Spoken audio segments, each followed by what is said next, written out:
David, Russia continues preparations for the summit in Budapest, Hungary, which has President Donald Trump allegedly either postponed or cancelled. Russian Foreign Minister Sergei Lavrov told Italian newspaper that Trump reportedly received backroom reports that led him to decline a meeting with the Russian dictator Vladimir Putin. Lavrov claimed he does not know where and from whom these reports originated, while dismissing claims of Russia's unwillingness to negotiate as fake news. What do you think about this, and how might this situation influence future negotiations or war resolution efforts regarding Ukraine and other geopolitical issues? Well, I think President Trump made the right decision in not going forward with that meeting with Putin in Hungary. It's not clear from the media reports what briefing he got or what information he received that caused him to cancel the meeting. But more generally, we know that Russia and Putin have made no concessions at all that would lead anyone to think that Russia is ready to engage in negotiations in good faith for a ceasefire in Ukraine. And I would say that there's no reason for President Trump to meet with Putin again until Putin makes specific concessions with respect to a possible ceasefire.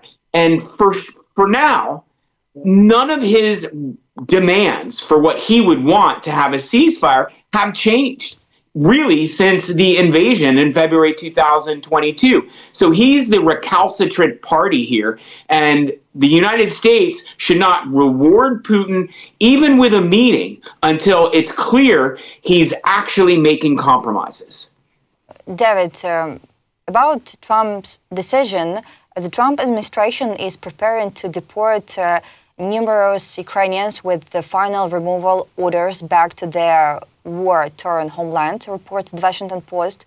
On Wednesday, the U.S. Department of Justice stated in a court filing that the government plans to deport Roman Surovtsev to Ukraine on Monday.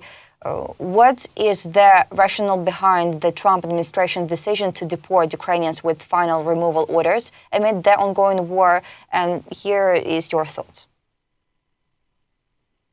Well, this is an unfortunate development, and I hope the administration will consider how to make it possible for Ukrainians, many of whom were welcomed here when the invasion first happened, to remain in the United States. Many of them have work permits. They are contributing to the economy, and they're a really important part of communities around the United States. And I believe communities around America welcomed Ukrainians when they came and bent over backwards to make it possible for Ukrainians to live here. There was a lot of generous support from nonprofit organizations and from churches and religious organizations to support Ukrainians. And so I don't think deporting these Ukrainians is actually in line with what the American people believe and want. And so I hope for that reason, the Trump administration will reconsider.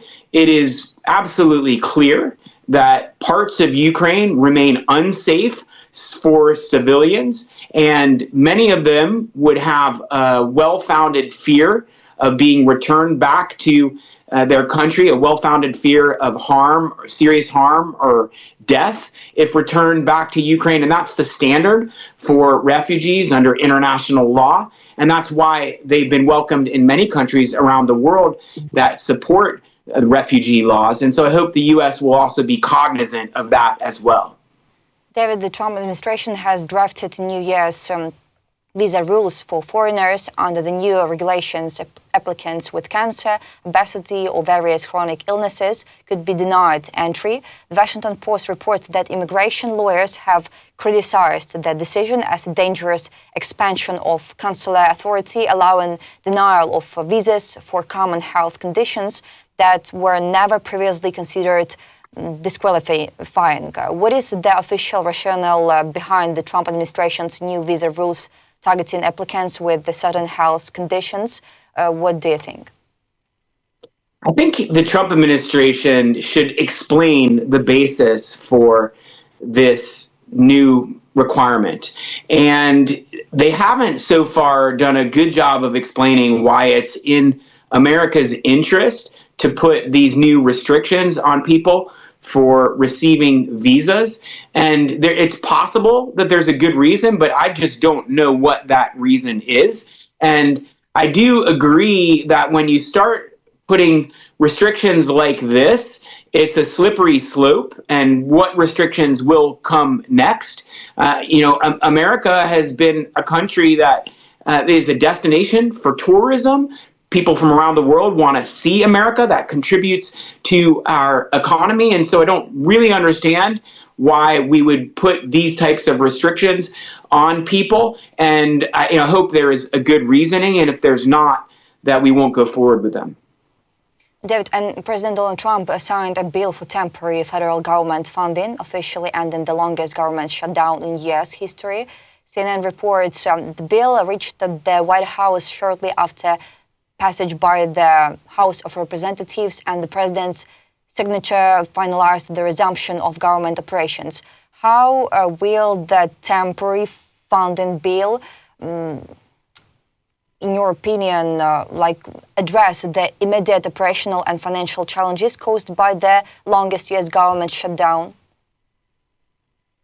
Well, it's going to take a little while for Washington to return to normal and for government function to get back to the level it was at before the government shutdown. But this is a good thing for America that there was ultimately a compromise reached in Congress. But I also think this is a warning sign that they haven't resolved the underlying issues that caused the government shutdown. And so we could face another government shutdown again in the coming year. David, what steps are being taken to prevent similar prolonged shutdowns in the future? Well, in my opinion, none are being taken. I mean, ultimately, Republicans and Democrats were able to reach a short-term agreement to reopen the government, but they actually haven't compromised on the underlying basis for disagreement, and Congress remains very polarized. And we need more people in Congress who are willing to reach across the aisle and do what's best for America rather than what's best for party.